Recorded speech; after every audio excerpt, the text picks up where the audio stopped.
Guntur to Vijayawada జాతీయ రహదారిపై అత్యంత ప్రమాదకరంగా స్కూటీపై విన్యాసాలు స్టంట్ చేసిన యువకుడిపై గుంటూరు జిల్లా ఎస్పీ బకుల్ జిందాల్ ఆదేశాల మేరకు మంగళగిరి రూరల్ పోలీసులు కేసు నమోదు చేసి కౌన్సిలింగ్ నిర్వహించారు.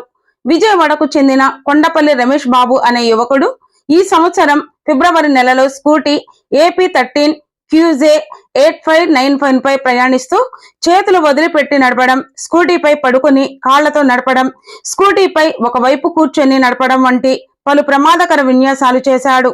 నాగార్జున యూనివర్సిటీ కాజా టోల్ ప్లాజా చినకాకని ప్రాంతాల్లో చేసిన ఈ విన్యాసాల వీడియోలు సోషల్ మీడియాలో వైరల్ కావడంతో ఈ ఘటన జిల్లా ఎస్పీ దృష్టికి చేరింది. ఎస్పీ ఆదేశాల మేరకు మంగళగిరి రూరల్ ఎస్ఐ చిరుమామిళ్ల వెంకట్ దర్యాప్తు చేపట్టి రమేష్ బాబును గుర్తించారు.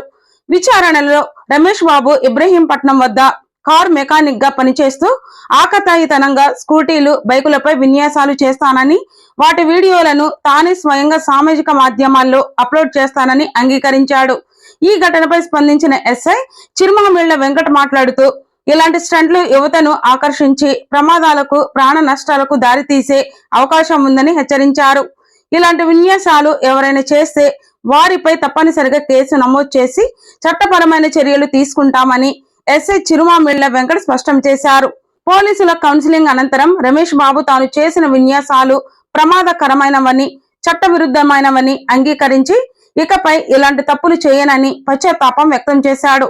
అంతేకాక ఇతర యువత కూడా ఇలాంటి విన్యాసాలకు పాల్పడకూడదని, ప్రాణాలను ప్రమాదంలోకి నెట్టుకోకూడదని విజ్ఞప్తి చేశాడు.